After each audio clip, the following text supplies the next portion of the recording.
Hello everyone. तो आज हम शुरू कर रहे हैं अपने मोस्ट एक्सपेक्टेड क्वेश्चन का set number 2। Which of the following pair is not correctly matched. तो यहाँ पे हमारा करेक्ट आंसर हो जाएगा डी, बैटल ऑफ चंदेरी। क्योंकि बैटल ऑफ जो चंदेरी हुई थी वो हुई थी 1528 में, वो हुई थी बाबर एंड मेदिनी राय के बीच में। तो आइए दूसरे ऑप्शन भी डिस्कस कर लेते हैं। फर्स्ट बैटल ऑफ पानीपत हुई थी बाबर और इब्राहिम लोदी के बीच में, जिसमें जीता कौन था? बाबर। बैटल ऑफ कानवा हुई थी 1527, ये बाबर के बीच में और राणा सांगा के बीच में हुई थी। बैटल ऑफ घाघरा हुई थी, यह हुई थी आपकी बाबर और महमूद लोदी के बीच में। Now next question, which of the following is correctly match. तो हमें यहाँ पे स्टेट को उसके कैपिटल के साथ मैच करना है। तो यहाँ पे जो सही ऑप्शन हो जाएगा वो हो जाएगा ऑप्शन सी, मिजोरम आइजवाल। तो यहाँ पे हम और भी ऑप्शन देख लेते हैं। तो जो आसाम की है वो शिलोंग नहीं है, वो है दीसपुर। दीसपुर, ये डी है। मेघालय की हो जाएगी आपकी शिलोंग, मेघालय की हो जाएगी आपकी शिलोंग। और यहाँ पे आपकी नागालैंड की हो जाएगी Kohima. Now next, which of the following is not correctly match. तो हमें यहाँ पे जो 16 महाजनपदास में थे उनकी कैपिटल के साथ मैच करना है। तो यहाँ पे जो इनकरेक्ट पेयर हो जाएगा वो हो जाएगा आपका कोशला। क्योंकि जो कोशला की कैपिटल थी वो थी श्रावस्ती। वो क्या थी? श्रावस्ती थी। बाकी अंगा की चंपा थी, ठीक है, वत्सा कौशाम्बी और Matsya Viratnagar. Now next question, The lower age limit of voters of union and state legislature was reduced from 21 years to 18 years by। तो ये हुई थी हमारी 61st कॉन्स्टिट्यूशनल अमेंडमेंट 1989 के जरिए। Now next, which of the following is not correctly match. तो हमें यहाँ पे स्टेट के साथ जो पासिस हैं उन्हें मैच करना है।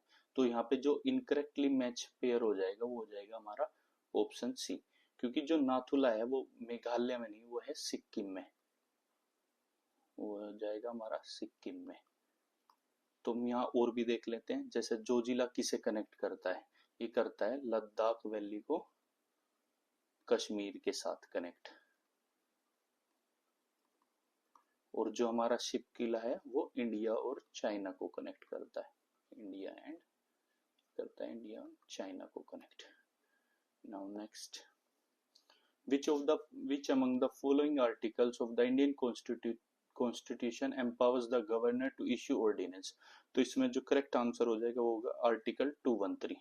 तो गवर्नर सिर्फ उन स्टेट लिस्ट के उन टॉपिक पे ऑर्डिनेंस ला सकता है जो स्टेट लिस्ट में मेंशन है, जो है क्या है, स्टेट लिस्ट में मेंशन है। और प्रेसिडेंट ऑर्डिनेंस ला सकता है आर्टिकल 123 के अंदर। Now next, with reference to medieval Indian rulers which among the following statement is correct. तो यहाँ पे देख लेते हैं। तो जो यहाँ पे सही आंसर हो जाएगा वो हो जाएगा Firoz Tughlaq set up a separate department of slave. और इसके टाइम पे जो स्लेव्स की संख्या की काउंटिंग है वो 1 लाख को क्रॉस कर गई थी। तो यहाँ पे हम और भी ऑप्शन देख लेते हैं। Alauddin Khalji setup separate Areej department, नहीं, जो ये मिलिट्री डिपार्टमेंट था ये किसने सेटअप किया था? ये किया था बलबन ने। Balban introduce the branding system of forces of his military, नहीं, ये गलत है, ये किया था अलाउद्दीन ने शुरू, अलाउद्दीन ने। Mohammad bin Tughlaq was succeeded by his uncle in ministry, तो ये भी गलत है क्योंकि इसे किसने किया था? इसके कजिन ने। सक्सीड किसने किया था? इसके कजिन ने किया था। Now next, which of the following river of Indian crosses the tropic of cancer twice. तो इसका जो करेक्ट आंसर हो जाएगा वो हो जाएगा Mahi. Now next, Suez canal connects. तो जो सुएज कैनाल है वो करती है रेड सी को मेडिटेरियन सी के। और जो हमारी पैनामा कैनाल है, पैनामा कैनाल उसे किस करती है कनेक्ट? वो पैसिफिक एंड एटलांटिक ओशियन को कनेक्ट करती है एक दूसरे से। Now next, A constitutional government by definition is a limited government because constitution imposes certain limitation upon the government in the interest of people. तो लोगों के इंटरेस्ट के लिए कॉन्स्टिट्यूशन सर्टेन लिमिट लगाता है इलेक्टेड गवर्नमेंट के ऊपर. Now next, as a result of global warming there has been a, तो जो इसका करेक्ट आंसर हो जाएगा वो हो जाएगा हमारा ऑप्शन बी, क्योंकि बेटर ग्लोबल कम्युनिकेशन का ग्लोबल वार्मिंग से कुछ भी रिलेशन नहीं है, तो इसलिए ये रॉन्ग हो जाएगा. बाकी मेल्टिंग ऑफ ग्लेशियर ये ठीक हो जाएगा. Flowering of mango trees before times ये भी ठीक है. एडवर्स इम्पैक्ट ऑन हेल्थ, हाँ बिल्कुल, ग्लोबल वार्मिंग के बहुत सारे एडवर्स इम्पैक्ट हेल्थ के ऊपर. तो ऐसी पहली कंट्री कौन सी है जिसके सभी ग्लेशियर्स मेल्ट हो चुके हैं, वो है वेनेजुएला. ये साउथ अमेरिकन कॉन्टिनेंट में है जिसने अपने सभी जो ग्लेशियर्स हैं वो खो दिए हैं. Now next, who among the following was the president of Indian national Congress when the resolution of पूर्ण स्वराज वाज पास्ड. तो जो इसका आंसर हो जाएगा वो हो जाएगा जवाहरलाल नेहरू. ये थे 1929 के लाहौर सेशन के प्रेसिडेंट, लाहौर सेशन के प्रेसिडेंट थे. तो आइए और देख लेते हैं. लाला लाजपत राय थे 1920 में जो सेशन हुआ था उसके प्रेसिडेंट, और जो हमारे दादा भाई नारोजी थे वो थे 1906 में भी ये प्रेसिडेंट रहे हैं. नाउ नेक्स्ट क्वेश्चन, तो इसमें हम इनके क्रोनोलॉजिकल ऑर्डर में लगाना है, तो इनके हम जो रूलर है उनका टाइम पीरियड साथ साथ में लिख लेते हैं. जैसे तुगलक का टाइम था 1325 से शुरू, लोदीस का था 1451 से, कुतुब मीनार तो ये ऐबक के टाइम पे थी 1206 से, और फतेहपुर सीकरी हुआ था एस्टेब्लिश अकबर के टाइम पे. तो जो यहाँ पे करेक्ट ऑर्डर हो जाएगा वो हो जाएगा 3124. Now next question, the blue Nile river originates from. तो जो ब्लू नाइल रिवर ओरिजिनेट्स होती है वो होती है हमारी लेक टाना. तो ये लेक टाना कहाँ पे है, ये है इथोपिया में. इथोपिया में एक होती है व्हाइट नाइल. व्हाइट नाइल कहाँ से ओरिजिनेट होती है, वो होती है लेक विक्टोरिया. और लेक विक्टोरिया है कहाँ पे, ये है तंजानिया में, तंजानिया में. और बाद में जाके व्हाइट एंड ब्लू नाइल कहाँ पे मिल जाती है, तो ये मिल जाती है हमारी खार्तूम में. तो ये है हमारा सूडान में. और बाद में जाके ये किस सी से मिल जाती है, तो ये मिल जाती है मेडिटेरियन सी से. Now next question, which one of the following is not correctly matched. तो यहाँ पे जो करेक्ट आंसर हो जाएगा वो हो जाएगा ये, बिकॉज जो इंडिपेंडेंट न्यूज़पेपर है वो हमारे मोतीलाल नेहरू ने लिखा था.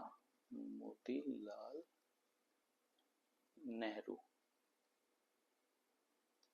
बाल गंगाधर केसरी, ठीक है. और इनकी एक और थी मराठा, मराठा भी न्यूज़पेपर इनका था. एनी बेसेंट न्यू इंडिया, और दादा भाई नारोजी ने लिखा था Rast Goftar. Now next question, the permanent settlement was introduced by. तो जो हमारा परमानेंट सेटलमेंट इंट्रोड्यूस किया था वो किया था लॉर्ड कॉर्नवालिस ने 1793. एक बार देख लेते हैं. लॉर्ड विलियम बेंटिक 1829, इन्होंने क्या किया था, बैन ऑन सती, सती प्रथा पे इन्होंने क्या लगाई थी, बैन लगाई थी. और ये क्या थे, first governor general of India भी यही थे. गवर्नर जनरल ऑफ इंडिया कौन थे, Lord William Bentinck. Lord Curzon ये किस चीज के लिए जाने जाते हैं, ये जाने जाते हैं पार्टीशन ऑफ बंगाल के लिए. पार्टीशन ऑफ बंगाल ये कब हुआ था, ये हुआ था 1905 में. लॉर्ड हास्टिंग के टाइम हुआ था थर्ड एंग्लो मराठा वार, जिसमें कि हारा कौन था, हारे थे Maratha. Now next, who was the first speaker of Lok Sabha. जो हमारे फर्स्ट स्पीकर हैं वो है जीवी मालवंकर. अगर पूछता है first female speaker of Lok Sabha तो वो कौन थी, वो थी Meira Kumar. Now next, which of the following are active volcanoes, तो जो यहाँ पे एक्टिव वोल्केनोस है उसका करेक्ट आंसर हो जाएगा 2, 3, 4, कोटापेक्सी, एटना, फुजियामा। तो ये तीनों क्या है हमारे एक्टिव वोल्केनोस है। तो इनकी एक बार हम लोकेशन भी देख लेते हैं। तो कोटापेक्सी इक्वाडोर, इक्वाडोर, एटना ये हो जाएगा हमारा इटली से, और फुजियामा ये हो जाएगा हमारा जापान, और एकनागुआ हो जाएगा हमारा अर्जेंटीना। तो इसमें हमारे 3 एक्टिव वोल्केनोज है, कोटाबक्सी, एटना और Fujiyama. Now next, which what is the position of the right to property in India, तो जो अभी राइट है वो है हमारा लीगल राइट, जो उसकी करंट पोजीशन है वो क्या है, वो एक लीगल राइट है। तो इसका करेक्ट आंसर हो जाएगा legal right available to any person, ये सिर्फ सिटीजन्स के लिए नहीं सभी पर्सन्स के लिए है। तो ये जो हमारा राइट टू प्रॉपर्टी है ये 44th कॉन्स्टिट्यूशनल अमेंडमेंट 1978 से डिलीट कर दिया गया था, और इसे 300A में लीगल राइट बना दिया गया था। फंडामेंटल राइट डिलीट करके लीगल राइट बना दिया गया था 300A में। Now next, who amongst the following elect the vice president of India, तो इसका जो करेक्ट आंसर हो जाएगा वो हो जाएगा A, member of Lok Sabha plus member of Rajya Sabha. तो इसमें इलेक्टेड प्लस नॉमिनेटेड दोनों मेंबर्स पार्ट लेते हैं वाइस प्रेसिडेंट के इलेक्शन में। और जब प्रेसिडेंट का इलेक्शन आता है प्रेसिडेंट के में, उसमें elected members of Lok Sabha plus elected member of Rajya Sabha plus members of state legislative assemblies. Now next, which of the following is correct sequence of ecosystem in order of decreasing productivity, तो जो यहाँ पे हमारा करेक्ट ऑर्डर हो जाएगा वो हो जाएगा ऑर्डर सी, मैंग्रोव्स की सबसे ज्यादा होती है, देन ग्रासलैंड, देन लेक्स, उसके बाद हो जाएगा ओशियन। ओशियन हमारे अर्थ का लगभग 70% कवर करता है, बट उसके बाद भी जो उसकी प्रोडक्टिविटी है वो बहुत कम है।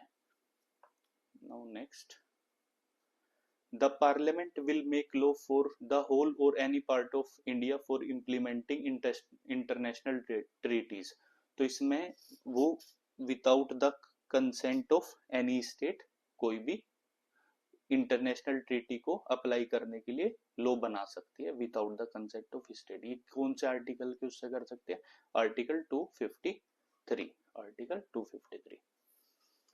The caves and rock cut temples at Ellora represent only, तो ये तीनों फेथ के लिए, हिंदूज के लिए, बुद्धिस्ट के लिए भी और जैनिस के लिए। तो इसमें हम केव में देख लेते हैं, जो केव नंबर है 1 से लेके 12 तक है वो है हमारी बुद्धिस्ट केव, क्या है बुद्धिस्ट केव। 13 से 29 तक है हिंदू केव, और इसमें है 30 से लेकर 34 तक Jain caves. Now next, the council of minister in India is collectively responsible to both Lok Sabha and Rajya Sabha. Reason, member of both Lok Sabha and Rajya Sabha are eligible to become member ministers in union government. तो यहाँ पे हमारा जो आंसर हो जाएगा वो हो जाएगा A is false but R is true, because जो काउंसिल ऑफ मिनिस्टर्स होते हैं वो किसके लिए कलेक्टिवली रिस्पॉन्सिबल है, सिर्फ लोकसभा के लिए, ना कि राज्यसभा के लिए नहीं।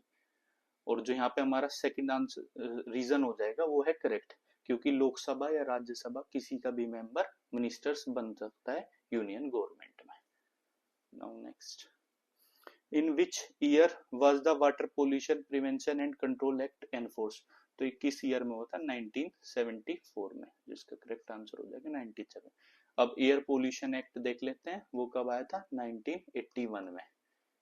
एनवायरमेंटल प्रोटेक्शन एक्ट वो आया था हमारा पास हुआ था 1986 में, और वाइल्ड लाइफ प्रोटेक्शन एक्ट ये हमारा हो जाएगा 1972। Now thank you.